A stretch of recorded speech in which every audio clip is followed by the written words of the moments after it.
Hi, it's Shrimp Scampi Day. I thought today that I would start by showing you what ingredients we use for the recipe because there's so few ingredients and this is going to be such a quick recipe, it would make it easier for you. So I laid it all out. Yes, I'm actually getting a little better. I'm doing a little prep work. Okay, here it is. You have your lemons, your parsley, your garlic, your hot peppers, and these are the ones that I get, the hot chili peppers that Joey Gorga's daddy brings me. They're dried, fresh hot chili peppers. Butter, of course your EVOO, about a pound of shrimp, and it depends. If you guys like a lot of shrimp, certainly put more shrimp in. We usually have just a pound because my kids pick at it and they cut them up into pieces. They like the flavor of everything, but they don't necessarily need all the shrimp. And shallots. Now the shallots are like an onion. They have the same texture as an onion. They smell like an onion. They make your eyes tear like an onion. Honestly, I do not know the difference between a shallot and an onion. I want to say it's like a baby onion. All I know is I used to watch the Food Network all the time, and every time I watched it, somebody who made shrimp scampi at one time, and I wish I remembered who, used shallots instead of onions. So I went crazy looking for shallots in the store because I was dying to find shallots to try it for my next recipe. And I like them and I use them. So now that's what I use. White wine, you can use real white wine if you prefer, and lemon. Lemon is completely up to you how much you want to use. I usually use a little bit more than a whole lemon, but my son actually isn't necessarily crazy about a really lemony dish, so I don't put too much for him. And that's the whole reason why. So what you're going to do is basically start off with your olive oil, your EVOO. Now the thing about shrimp scampi is I usually make it over pasta. If you want to make it with just like crostini bread or, like an appetizer with some crusty bread on the side, it's a little bit different. You don't necessarily need to put as much juice in it. But I'll tell you the truth, Nanny always told me, the more you put in it, the more flavor you have. So I usually put a lot of everything in it. Also, you want to salt and pepper your shrimp.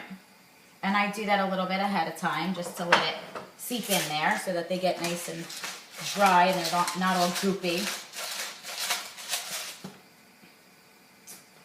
And the butter. Okay, so you're basically going to do half and half. If you use 2 tablespoons of butter, you're going to use 2 tablespoons of oil. If you use 4 tablespoons of butter, you're going to use 4 tablespoons of oil. Again, most of you know by now that my family likes everything a little bit juicy. So I use 4 tablespoons of butter and 4 tablespoons of olive oil just to start. And that's because we have to make sure that there's enough juice. In the meantime, I have already boiled my water and I have my pasta set aside. I strained it, it's al dente. And what you're gonna do is obviously you're gonna put your garlic and oil and butter and shallots. So you chop your shallots. Okay, the butter's almost melted. Here I am with my Rachel Ray spoon. And then I put in my shallots.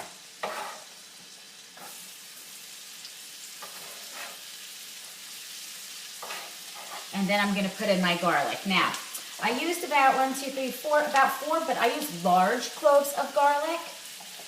I usually chop them into really small pieces, but to me, the more garlic, again, the more flavor. You can overdo garlic, don't get me wrong. I've definitely had recipes where people have just put way too much garlic, but I don't think that's too much for this. So, figure about 4 garlic, and again, it's big cloves.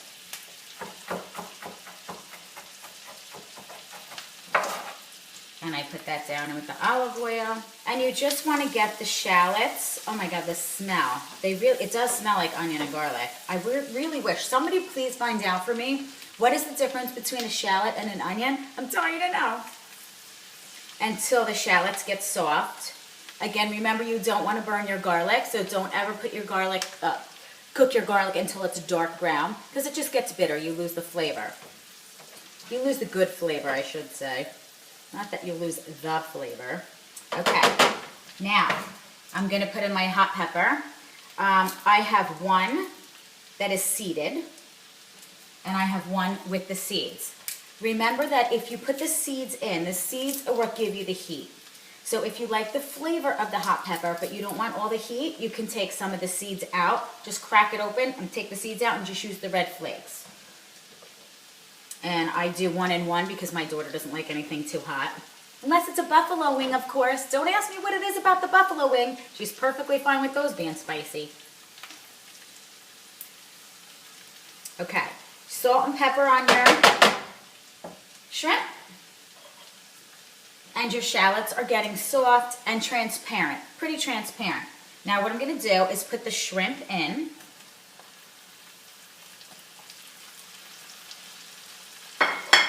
And I'm going to cook the shrimp until they're pink. Not necessarily completely cooked through. They're going to be pink, but they're going to be just shy of being cooked through. And that really is quick too. Going to take just maybe 2 or 3 minutes. In the meantime, while that happens, I'm going to chop some parsley. I use a handful, palmful. Figure a palmful of parsley.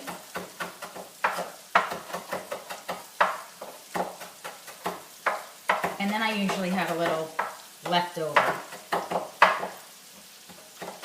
But it depends on the day. You don't necessarily have to go out and buy fresh shrimp. You can buy them in bulk at the ShopRite. Actually, you can buy them at Costco. I buy them at ShopRite when they're on sale. Every now and then they have it really feels like all the time, they have the coupon in the sales circular where you can get shrimp for $5 off and you buy the bag of shrimp. And there's all different ones. Don't ever buy the ones that are cooked already and try to like sneak them in afterwards because they get kind of mushy. They're not good, especially if you're ever using a cooked shrimp for shrimp cocktail. Don't defrost them and serve them. Oh, terrible. That's disgusting. But the ones that are not cooked, I buy them peeled and deveined. There's different sizes. So the ones that I'm buying for Shrimp Scampi, I don't usually buy the largest ones that they have because you don't really need it. Now, what I'm going to do is take my shrimp that's cooked probably about 3/4 of the way through, but it gets like a nice little caramelization on it between the butter and the olive oil, the garlic, and the shallots. There's a little bit of salt and pepper already in there. You have your hot pepper. Gets a little bit pink, a little bit cooked. Then you take them out. You know what? I know how messy I am, so excuse me. Excuse me for the closeness. But I better do this a little more carefully. You know I'm a messy cook. It's just the way it is. Now, believe it or not, you're going to take the whole rest of the butter, another 4 tablespoons, so you're basically using a whole stick of butter, and 4 more tablespoons of extra virgin olive oil. I'm going to take this top off so it comes out easier. That's about right. Okay, now you're going to melt this slowly. Remember, you don't want to burn the butter. Once this melts together, you're going to add in the white wine and the lemon juice. Now, no matter what I make, for some reason we end up putting grated cheese on it. I mean, not no matter what I make, but a lot of what I make. So I also have grated cheese on the side and my trusty, handy-dandy collagen. You know, Nanny said you always have to have collagen. Now, I will tell you that I did learn from Rachel Ray, and I do have some water, starchy water, from when I boiled the linguini. I saved it on the side. So you can do a combination. You can either do starchy water or you can do the collagen. I really like the flavor of collagen. I don't know if I'm just used to the flavor of collagen. Nanny told me that's what I was supposed to use, so I do, but I like it. Okay, as this starts to melt, you're going to add in about a 1/2 cup to a cup. Probably closer to a cup of white wine. And I juice 1 lemon. I tell you the truth, I don't really worry about the seeds. I pick them out usually when I'm eating. It's too messy for me to worry about taking them out ahead of time. But I'll start with 1 and I actually taste. And if it tastes, you know, lemony enough, then I don't add any more lemon. And it depends on the size of the lemon. Some lemons aren't as juicy as others. I roll them now. Do you ever roll your lemons to get them soft and get the juice out? I do. And of course I used my family's favorite, the Dreamfields pasta. I do know that the Pirrella Plus also has protein in it. And if you look, there's a lot of pastas now. I didn't really realize until I actually went back and looked this week, but there are quite a few pastas that have protein in them. Most of them don't taste as good as this one, which is why I love this one. But just so you know, if you're banking only on Dreamfields having pasta with protein, it's not necessarily the case. I haven't found any whole wheat pastas that my family's actually willing to use yet. We're gonna add in chopped parsley,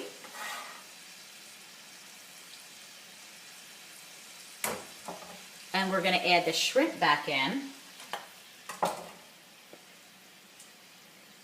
with whatever juices were there from before. And then you're going to finish cooking your shrimp through. Now, in about another minute or two, as it comes to a boil, what you can do, now you don't have to do this, but I find that it incorporates the flavors into it beautifully, is I made the pasta ahead of time, and I'm going to pour the pasta into the dish. See that? I know I'm not very good at the camera thing. I swore this time I was going to do it differently. Bowl with your beautiful shrimp. Shot of what everything looks like. Here's your pasta, your shrimp scampi, and a little bit of grated cheese. Beautiful. Delicious. That's what's for dinner. Have a good day.